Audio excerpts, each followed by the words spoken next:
good one here, and eventually we will like, subscribe, comment, all that good stuff. Help promote and rank up my channel. If you're not familiar with my channel, I talk movie and entertainment news, do TV show and movie reviews. You can check out a channel trailer right up there. So I'm back to review season 3 of The Boys, episode 5.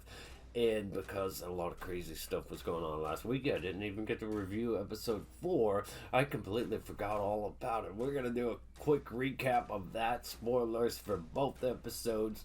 Get out now if you haven't seen them. You don't want to hear it.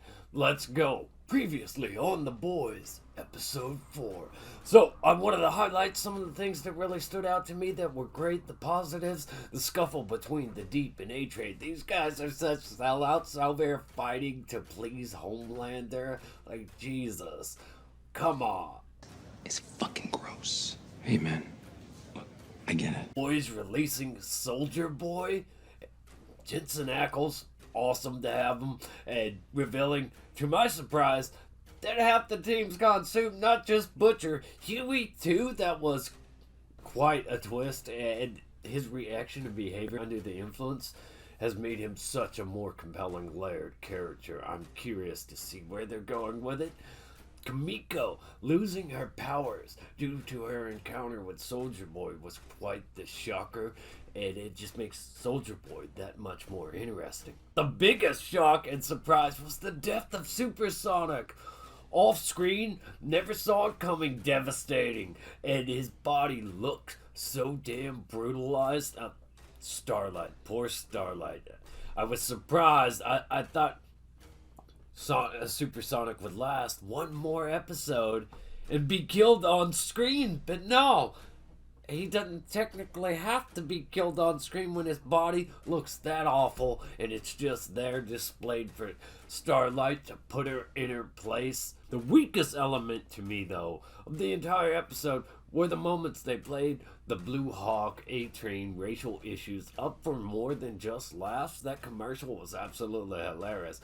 But they took some of it too serious, and here in episode 5, they continued to play it more serious, rather than being satire, like they're picking sides, and it's distasteful. I really dislike it when they go stray from the satire to a bit more of the serious, straightforward play, because we can get that all over the media and other TV shows, but this is supposed to be pure fun, chaos, just off the wall, poking fun at society. Kimiko to Huey, Starlight, Homelander, Butcher, and Mother's Milk. There was so much emotion and depth to the story's characters.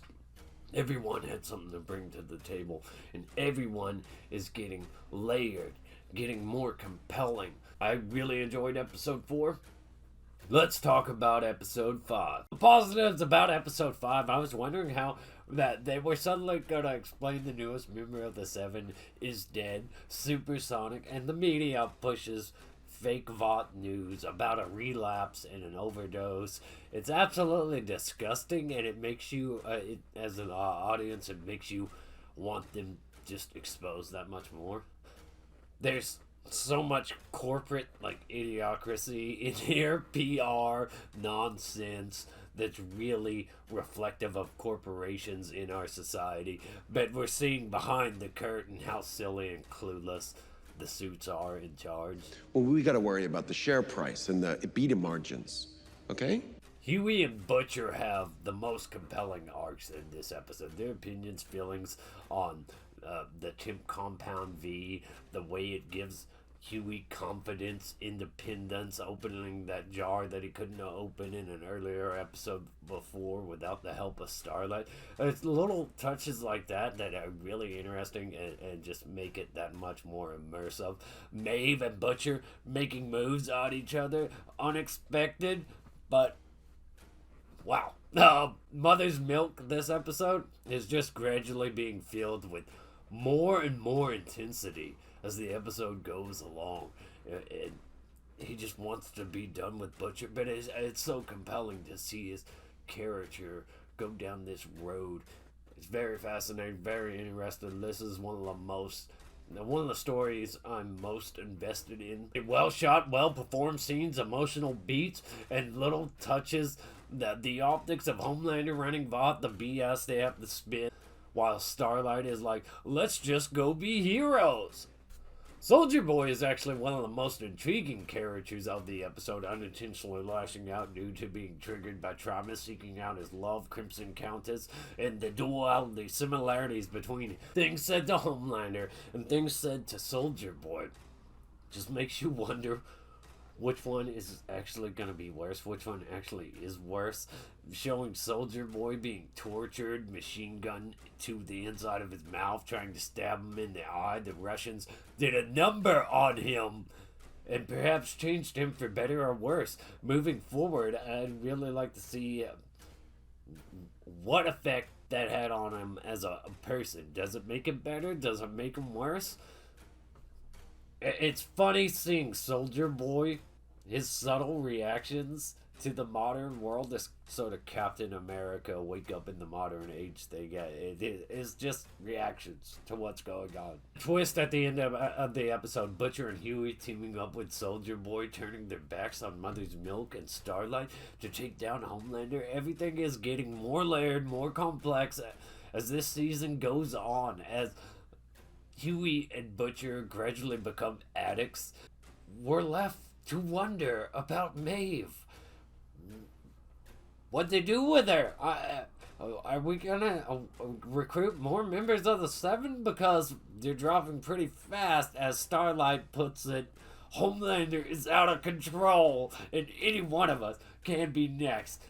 I do have some great big negatives about this episode. There was the whole Kamiko powers are gone, and her Frenchie stayed benched for the episode. There's an odd musical. I didn't find it well done. I thought it was poorly executed, awkward, weird, out of place. Hopefully, this whole music stuff with Kamiko pays off this season. Their scenes were great, except for the musical bit. The kiss, that was really awesome, but the musical bit could do without it. The Blue Hawk A-Train stuff was awful. It was like media propaganda. They have a sit down, and there's this funny bit in there where he's like, am I getting canceled? But this piss poor apology scene at the community center and dialogue of Black Lives Matter, all lives matter. The only funny one was Supe Lives Matter. This is supposed to be a parody. This is supposed to be like satire. Stop playing it so serious, and it won't be that off-putting. I'm sure some people have no problem with it, but I personally find it pretty off-putting when they try to play up this real-life stuff so serious. And the news interview after saying Blue Hawk stands up to Antifa. What the hell? If you handle this stuff in a comedic way, it can be done well. It can be very entertaining. We want escapism. But if you play it serious, it comes off like propaganda. Like you're forgetting the essence of your show. But everything else I pretty much enjoyed. Let me know your thoughts and opinions. I thought episode 4 and 5 were pretty solid, despite the political propaganda stuff. You're supposed to be satire. Anyways, thoughts, opinions, like, subscribe, share, all that good stuff. Check out other videos on my channel and stay tuned for the next review. Stay awesome. Rock on.